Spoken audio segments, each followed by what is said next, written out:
everybody, this is Yelena Resnick, physical therapist, and I'm in my office today, and we're gonna go over exercises that you can do with homebound people when you do your home care. Today I'm gonna cover lower extremity strengthening exercises, and in my next videos you're gonna see balance exercises and you're gonna see upper extremity exercises, so you can click on the videos that would interest you. Please don't forget to like my videos and subscribe. In this case, I will understand that the content that I'm showing in my videos interesting and interest the population. All right, let's go over it. When you visit patients in a home, you're usually dealing with elderly, fragile people, and they're not an outlet, so you have to be really, really careful what you do with them. Safety is the key. Safety is number one. You have to make sure you have no falls. Sometimes relatives are very optimistic and they think that if physical therapists will come, they're gonna make mom or dad walk again, go back to the previous routine, but in a lot of cases it's not happening. So you have to explain to the relatives that you're doing the best you can, but unfortunately safety first, and you will concentrate on the strength, on the balance, and then you'll see how it's gonna go. All right, so a lot of clients that you go to, you have to bring them in the chair, have them sit, make sure they have armrests, because for them it's going to be easier to stand up when they push from the handles. And a lot of them have walkers, either like that or rollators. If it's a four-wheel rollator, you make sure you lock the brakes before you do anything with them. So it's actually, you would ask, what can you do with 98 years old, with 95 years old?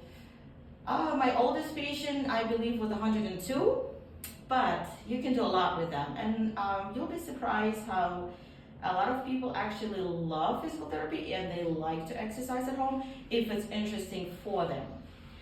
All right, so the first exercise, I have a set of exercises that I do almost for everybody, and then I change the routine depending on how soon they get stronger, how soon they become more functional, etc., etc.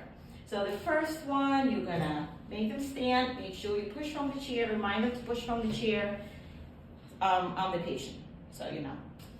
Okay, they have to hold on. I'm gonna go on the side a little bit so you see what they do. The first exercise, we will start with heel raises for them.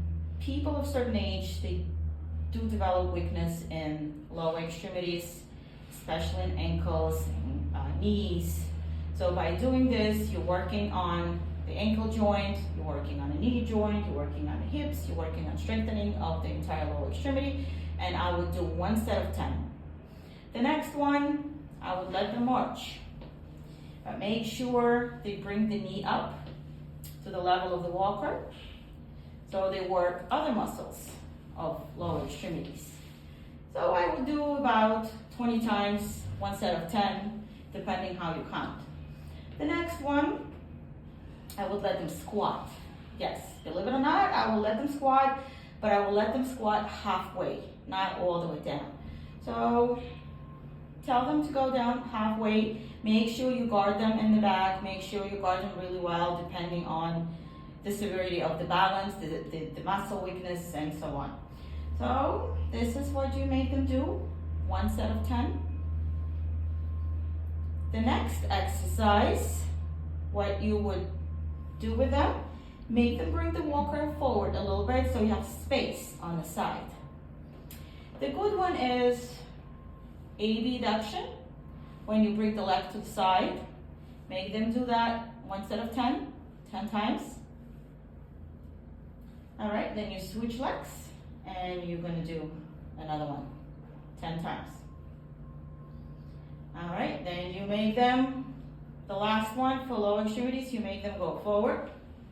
There's the walker, like this, so they have space in the back. And you make them do hip extension.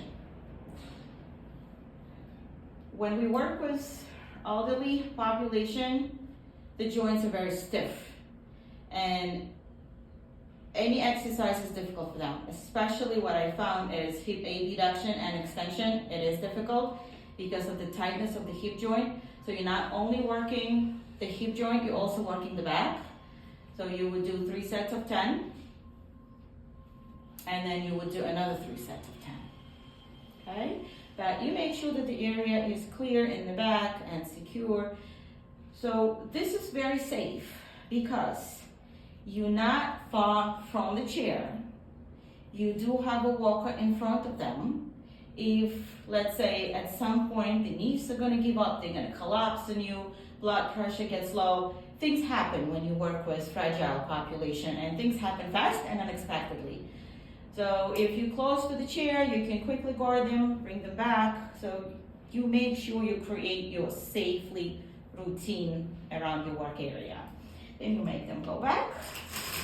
Feel the chair with the back of the knee. Make sure they feel the chair before they sit down. And then you make them feel the armrest and slowly sit down. So the key is you have to remind them not to jump, not to fall down to the chair, just go slowly. All right, so if you see that they still do a little bit more, a challenging activity would be, the way I challenge them is that I would let them get up and sit down, get up and sit down from 3 to 5 times. Believe it or not, the kid can be very exhausted. It sounds easy for someone like me, but for someone who's 98 years old, it's pretty challenging exercises. So if you need to challenge them a little bit, just let them do that. Up, arms on walker, and down. And up, arms on walker, and down. So this is great exercise because it trains the body to have that momentum and the automatic response where to put the arms and the legs and how to transition it to the walker. Basically, it promotes the learning behavior and it makes it easier to memorize the pattern that needs to be taken when they get up. All right, so that's all I had to say for home care physical therapy, strengthening of lower extremities. Do not forget to subscribe and like my videos. Thank you so much. Have a good day.